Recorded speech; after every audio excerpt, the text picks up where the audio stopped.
Ladies and gentlemen, hello and welcome. Today I bring you another video, and today's video was a risky purchase. I knew it was a risky purchase, but I took the risk because I am hoping to maximize on the rewards. So here's my thought process.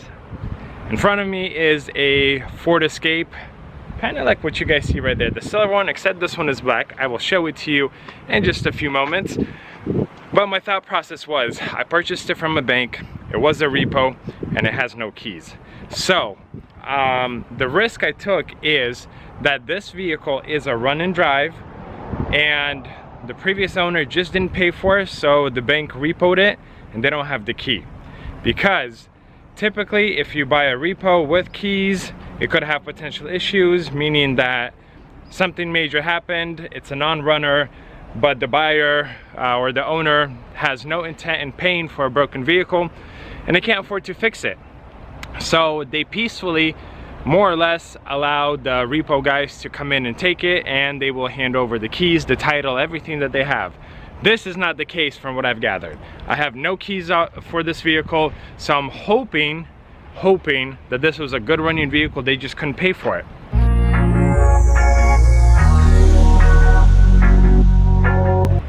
Going to flip the camera around and you guys are gonna see my new purchase.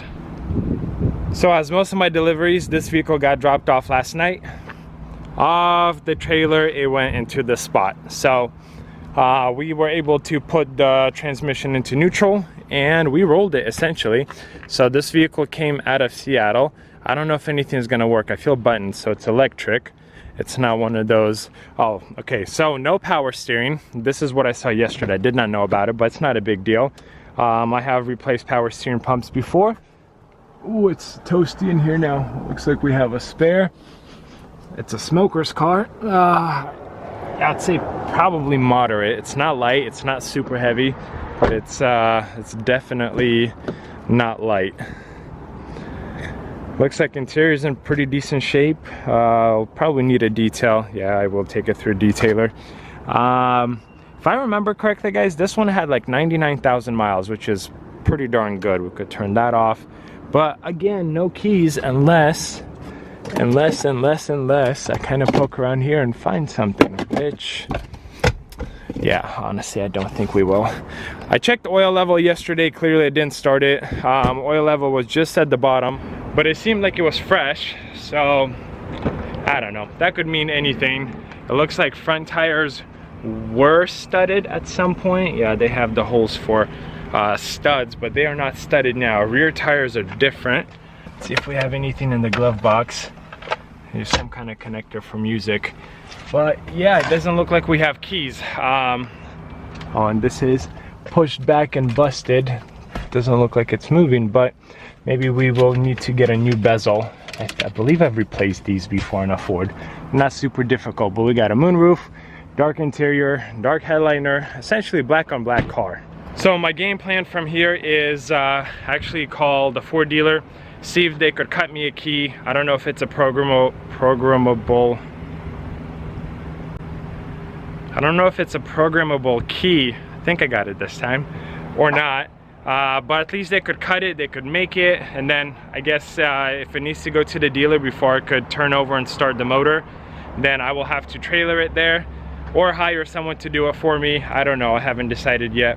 But we're gonna pause the video right here. I'm gonna start working on office stuff, plus I have other stuff I'm working on right now.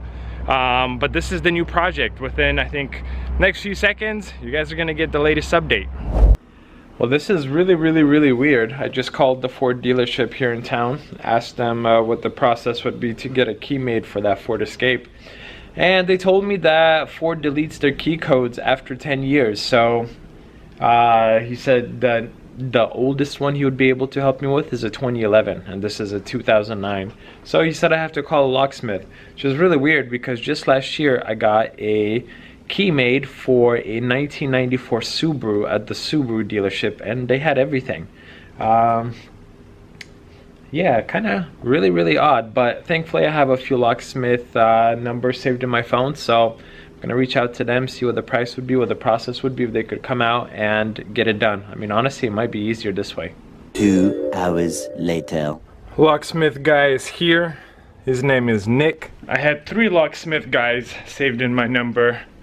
This is the one that was the quickest to respond, so here he is. He said about 20-30 minutes and a new key is gonna be made, so I might hang out here until he's done and then we'll grab a jump box and hopefully that thing fires up, hopefully it runs. If not, oh well, I took a risk. Like I said at the beginning of the video, I took a risk, I knew it was a risk, so here we are. A little longer than a few minutes later. Here is my jump box. There's the key guy. And I don't need this because guys, I'm pretty sure I just scored. I showed up, like walked up to him because he texted me, he goes, I'm done. So of course I gotta pay the man, he did the work. I walk up and he goes, it's running. I was like, what? Is the battery good? And he's like, no. I had to jump start it, but it's running. I didn't walk up close to it, but from what I heard, there's no knocking, there's no weird. Hi, here we are, let's listen. She sounds healthy. Okay, so we have our TPMS light on. Oh, look at that, he even gave me a Ford official key. Oil change required, okay. Driver door ajar. I'm pretty sure I saw power assist. Yep, power steering assist fault. Oh yeah, we don't have any power steering. This works. But guys, the main thing, this thing runs. And it's not knocking. Curious how the transmission is. But it runs. So I'm going to use 2 hands to wiggle it the heck out of here because BMW is a little bit too close. And I've been running up and down the stairs all day. So I could actually move it up a little bit more forward and then back. And then essentially I just try to turn it around and park it. Struggled a little bit, not a lot, but I made it here. Let's see if you guys will actually hear it. There's a slight rattle and I can't tell what it is.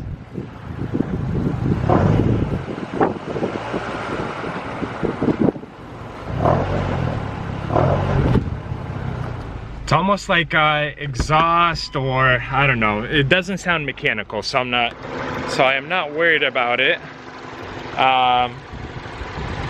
Could also be, you know, the car's been sitting for a while. I don't know how long it's been sitting for, but it runs. I took a risk and it paid off, but don't do this. Don't follow my footsteps because 1, this was a calculated risk. 2, I can more or less afford to take a risk. 3, I did it for YouTube. And 4, it paid off. It paid off. So now what I'm gonna do is actually, I might take it down the street real quick. Just to make sure it goes through all the gears and whatnot, there's no transmission issues. And then once I come back, I'm gonna go upstairs and I'm gonna order a new power steering pump for it. Because power steering pump is gonna be the first thing. Glass is second. As you guys can see, it's actually a pretty darn large crack. And then I think, well, that will be third to fix. And then I think 4th will be detail, possibly new battery. We'll see how this one holds up. I mean, it sounds pretty good. Runs pretty darn great, I would say. You know, aside from no power steering. But it does run pretty darn well. I just killed the car, started it, and it started on its own with no jump. So I think battery's good. Here's the mileage, 109,414. So we're gonna take a pause here. The car runs good. It ran through like 4 or 5 gears, totally fine. Power steering is definitely an issue. It's a workout. So I'm gonna pause the video here and we will resume probably when I have the power steering in my hand. 3 weeks later. It has been a few weeks. That's a bus. I was like, who the heck? Anyways, it's been a few weeks. And I'm gonna try to mess with the Ford Escape. Because under here, we have fuses. And this is the fuse responsible for the electric assisted steering. And in my hand, I have 4 new fuses. just because it was cheaper to buy 4. Basically, I paid for 4 what I would have paid for 1. So let me go grab, looks like maybe 7mm socket. We will get that fuse replaced, and hopefully it fixes the steering. If it doesn't, then we are putting the video on hold once again, and the car will actually officially go to my mechanic, because at that point it is definitely outside of my area of expertise. So this was an 8mm. Get down both ends. Looks like I have to take this one off also, because the 125 is overlapping the 80. There we go. Okay, here's our 125. Here's our 80. There's our 80. Our 125. Let's put everything back together. Put a jump box on the battery and see if that fixes the issue. Alrighty guys, moment of truth. There we have a turn signal on.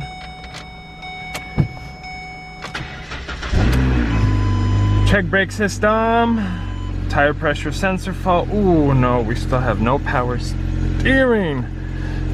Like at all. Power steering assist fault. Well, I'll tell you what guys, it was worth trying. You know, for 4 cents or for 4 fuses, I paid like $8, which, you know, the reward would have been much greater than the risk. So at this point, I will have to take it to my mechanic. I have a car going into his shop tomorrow, and then I think we'll just kind of swap a few cars along the way. I have the car that's going in tomorrow, this Ford, and then another Ford that's going in. If you don't try, you will never succeed. So we're gonna pause the video here and resume. I guess once I'm taking it to my mechanic or when I'm picking it up, I'll figure that out. 1 week later. Good morning guys, from me to you. We are returning, well I'm returning, you guys are continuously watching this video. But the Ford Escape is back and I see liftgate glass ajar. So, no power steering. That has been fixed.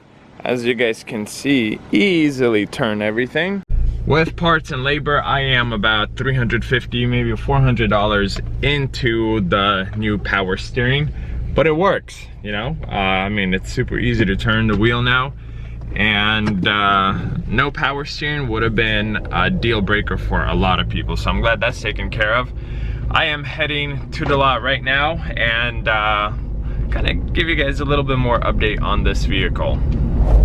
Made it to the lot. The car has actually been sitting here for a few hours now. Because I had to run errands and, you know, film other stuff. But what I wanted to show you guys, so the car's been sitting here for a few hours and the screen does not turn off. Let me see if he'll start it. Yeah, so alternator works, battery's good, but that screen will not turn off. So whoever installed that head unit didn't do a good job. I mean, they made it work, but they made it work 24/7 to the point where overnight it drains the battery. I can't sell a car like this. And I don't want to put a factory radio in it because that's actually a very nice unit. I mean, it has navigation, it has Bluetooth, it has a whole bunch of other apps, which are great. I mean, for 2009 vehicle to have those things is really, really, really awesome. But I don't know electrical stuff very well. The other thing I did, I ordered a new bezel, radio bezel right here. So I put, I don't know, let's see, 32 miles on it since I picked it up from my mechanic yesterday. And this car needs new rotors. So I have new rotors on the way with brake pads. So once I'm done doing whatever other stuff I have going on here, I'm taking this car home. Today is a very hot day. It's supposed to be like 93 degrees. So I don't know how much I'll get done. But the goal is to replace the front rotors and brake pads. I need to do an oil change on it. Replace that bezel, take it through emissions, take it through detail, and figure out that head unit. why it doesn't turn off. And there isn't a manual button that you like push and hold and you force turn it off. It's supposed to run off of the system. Basically, you have to wire it properly. So that's all kind of down the road in this video, I guess, more or less in some capacity. But yeah, I'm gonna let it run because I don't want to jump start it again. I'll just let it run for another 15-20 minutes while I work on the car in front of me. Much later. The car made it home. No issues. Runs great. So I'm gonna do an oil change on it now, and then maybe rotors and pads. I don't know, guys. It's like 96 outside, 96 degrees, so it is very, very, very hot. But I'll do at least an oil change because the motor's hot and oil will pour out a lot quicker and better. And I think this is how I'll get the best oil change and get rid of all the old oil and refill it with new oil. I'm not gonna film it. Yeah, this video is gonna be long. It's already long, so I'm gonna try to speed up the remaining parts of it. I did the oil change, but guys, it's too hot to do anything else, so maybe later tonight or another day. So we're gonna take a pause right here. Several days later. It has been a few days, slowly kind of working on the Ford Escape. Good news is this car is pretty much ready to go. I had an electrician come out yesterday. He fixed the radio issue where it was always on. I still haven't assembled anything. I have the new plastic trim that's not broken inside another car that got delivered yesterday. The good news is this car was ready to take through emissions. I checked it with my scanner. And it said all onboard monitoring systems are complete with no issues. The bad news is the battery is pretty weak. So after it sits overnight, it's still like, you feel that it's weak. So I'm gonna put a new battery in it. I actually took the new battery out. That's a filter I gotta return that I will no longer be using from another vehicle. But the bad news is I could have taken it through emissions today, but there's like an hour-and-a-half wait, and I just don't have that time right now. And the new battery is on its way, so whatever. I'm gonna replace it, then drive it some more, take it through emissions. It will go through detail, but essentially, at least I know that the car mechanically is sound and it runs great. So we are that much closer to getting this thing finished up and getting it sold. So we have all of this going on. Hopefully in a split second or two, you guys will see this whole radio bezel and everything else completed. All right, guys, check it out. It is completely done. I believe everything is hooked up. We got cold air, we got map that's working, we got radio that's working. I think this car is nearly done. And to imagine how far I have come from literally a non-running car, no power steering, to what it is now. So I'm very happy, very satisfied. Yeah, I think I just need to drive it a little bit, make sure the computer goes through its system, get it cleaned up, pass emissions, and off to the next owner this car is gonna go. Several days later. And the Escape is back from detail. Outside is clearly dirty. I just removed the plates, so going to run some errands and then take it through the car wash, photograph this thing, and get it sold. I mean, it's a nice Ford Escape. It runs well. Somebody's gonna enjoy it. Guys, thank you so much for watching. I really appreciate your support. I know this video was a little bit longer than expected, but a lot happened. So thank you for watching. Hope you consider subscribing. I hope you consider giving this video a thumbs up. And as always, I will see you guys in another video.